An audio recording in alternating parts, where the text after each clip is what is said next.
لگے آپ کیا کہا جاتا ہے کہ علی قبر میں بھی آتے ہیں آپ کے امام؟ ہم نے کہا جی آتے ہیں. کہنے لگے کیسے آتے ہیں؟ دلیل ہمیں چاہیے. ہم نے کہا سنیے گا دلیل. کہنے لگے نہیں آ سکتے. ہم نے کہا کیوں نہیں آ سکتے؟ کہنے لگے مولانا 3 پردے ہوتے ہیں، علی قبر میں کیسے آ سکتے ہیں؟ چٹائی کا پردہ، کپڑے کا پردہ، پٹرے کا پردہ، مٹی کا پردہ، 3 پردے ہوتے ہیں، علی کیسے آ سکتے ہیں؟ ہم نے کہا یہ بتائیے گا آپ کون؟ کہنے لگے مسلمان. ہم نے کہا قبر کس نے بنائی؟ کہنے لگے ہم نے.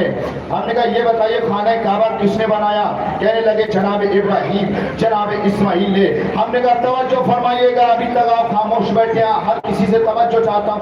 ہم نے کہا کہ خانہ کعبہ کس نے بنایا؟ کہنے لگے جناب ابراہیم نے، جناب اسماعیل نے. ہم نے کہا یہ کون؟ کہنے لگے اللہ کے معصوم، اللہ کے نبی. ہم نے کہا کہ سنیے گا کہ جب جناب ابراہیم، جناب اسماعیل کی خانہ کعبہ کی بنائی دیوار علی کا راستہ نہیں روک سکتی، تو پھر قبر کی دیوار علی کا راستہ کیا روکے گی؟ علی کے لیے قبر کی دیوار راستہ کیا روکے گی؟ اس لیے کہ جب خانہ کعبہ کی دیوار نبی کے بنائی دیوار علی کا راستہ نہیں روک سکتی، تو خانہ کعبہ کی دیوار علی کا راستہ کیا روک سکتی ہے؟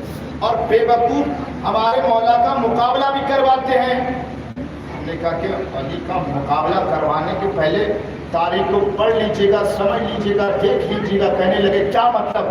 ہم نے کہا کہ اس لیے کہ جہاں دنیا والے مر کے نہ پہنچے، وہاں علی لڑ کے پہنچ گئے. توجہ جملہ دینے جا رہا ہوں. جہاں دنیا والے مر کے نہ پہنچے، وہاں علی لڑ کے پہنچ گئے. اور جہاں دنیا والے رو کر نہ پہنچے، وہاں علی سو کے پہنچ گئے.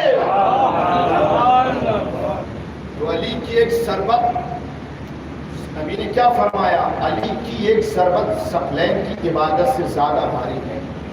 یعنی عبادت گزاروں کی کتنی بھی عبادت ہو، مگر علی کی ایک شربت ثقلین کی عبادت سے زیادہ. اس لیے کہ دنیا والے جہاں لڑ کے نہ پہنچے، وہاں جہاں مر کے نہ پہنچے، وہاں علی لڑ کے پہنچ گئے. اور جہاں دنیا کے لوگ رو کے نہ پہنچے، وہاں علی سو کے پہنچ گئے.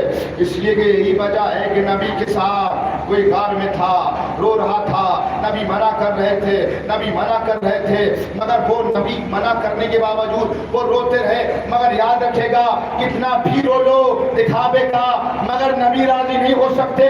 مگر تاریخ میں واحد علی صاحب کا نام ہے کہ جہاں دنیا والے رو کے نہیں پہنچے، علی شب ہجرت بستر پہ سو کے خدا کے اتنے قریب ہو گئے. خدا نے کہا کہ علی کے لہجے میں آج خدا بات کرے گا. اس کو علی کہتے ہیں جس سے اللہ نے اپنا نفس کہا ہو. شب ہجرت علی کو خدا نے علی کو خریدا تھا اور علی کے لہجے میں بات کی تھی نبی سے میرا.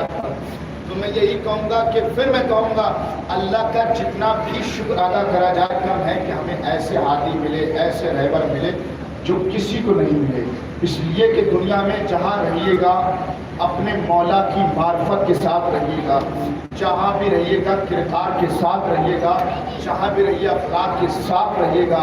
اس لیے کہ آپ کے امام نے وعدہ کیا ہے کہ وہ آپ کی شفاعت کو آئیں گے اور آپ کے ساتھ ہوں گے، قبر میں بھی آئیں گے، دنیا میں مدد کرنے کے لیے آئیں گے اور محشر میں بھی آئیں گے. یہ آپ کے امام نے وعدہ کیا. اور اللہ کا یہ بھی شکر ادا کیا کرو کہ آپ ہندوستان میں پیدا ہوئے ہیں. کیوں؟